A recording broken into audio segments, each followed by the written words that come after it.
Hi friends मु तापस आपनको स्वागत करुछि मोर YouTube channel test बात को। आज आमे सिखिबा स्पुटम बा कफरु ट्यूबरकुलोसिस टेस्ट किपरि कर जाय। टीबी टेस्ट को एबी टेस्ट बा एसिड फास्ट बैसिलाई टेस्ट मध्य कुआ जाय। एही टेस्ट को आमे जेडन स्टेन रो व्यवहार करी डायग्नोसिस करी। तबे फ्रेंड्स एबे आसंतु जानिबा जेडन स्टेन रो फुल फॉर्म कोन।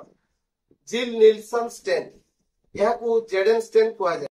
जिल निल्सन स्टेन को इंट्रोड्यूस करथिले जर्मन रो दुई जण बैक्टेरियोलॉजिस्ट फ्रांस जिल एवं फ्रेंड जिल निल्सन। एही दुई जण बैक्टेरियोलॉजिस्ट एही टेक्निक को प्रथमे इंट्रोड्यूस करी। तबे फ्रेंड्स आसंतु जानिबा स्पुटम फॉर एफबी टेस्ट पई कौन कौन सब मटेरियल रो आवश्यकता अछि। ड्रॉपर, ग्लास स्लाइड,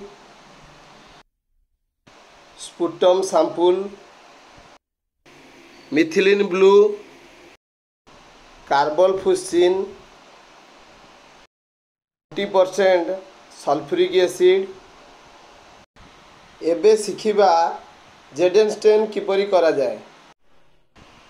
प्रथमे स्मियर प्रिपरेशन करी ड्राई पाई किछि समय छाड़ी देबा।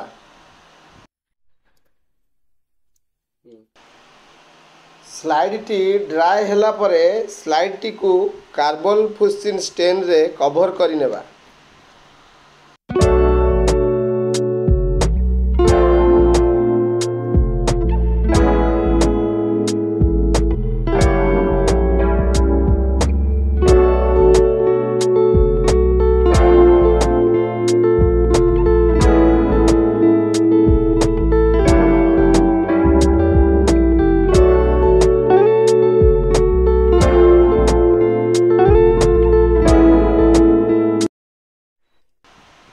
एहा परे स्पिरिट कॉटन और मैचिस साहाय्य रे स्लाइड टी को ड्राई हीट करिबा।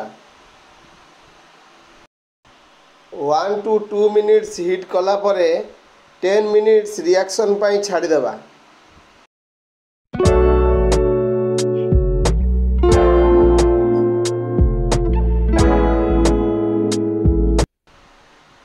एहा परे स्लाइड टी को वॉश करि देबा।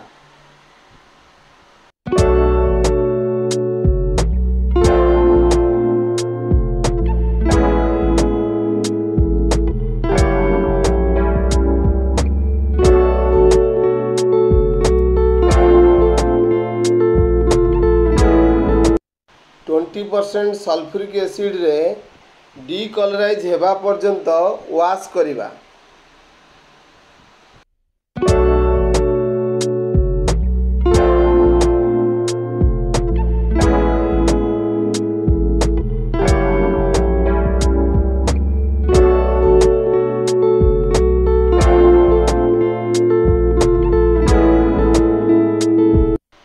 एबे स्लाइड टी को डिस्टिल वाटर साहाय्य रे वॉश करि नेबा।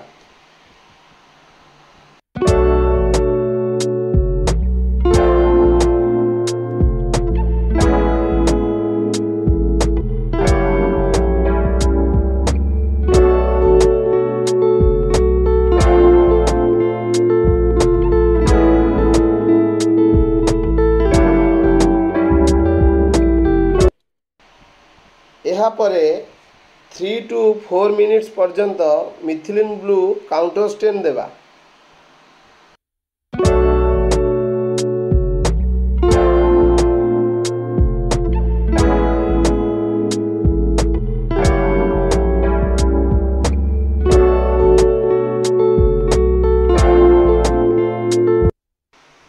एहा परे स्लाइड टी को डिस्टिल वाटर साहाय्य रे वॉश करी ड्राई करी नेबा।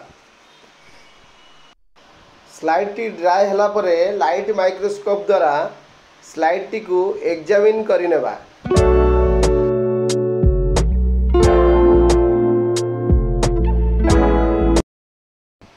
जदि एसिड फास्ट बैसिलाई प्रेजेंट थाए तेबे बैसिलाई रो कलर रेड आसे एवं ब्लू बैकग्राउंड रे पस सेल एवं एपिथेलियल सेल देखा जाए। फ्रेंड्स, जदि मो भिडियोटी आपन को भल लगे तेबे लाइक शेयर कमेंट सब्सक्राइब करने को आदौ भूलिबे नहीं। रहिली, नमस्कार।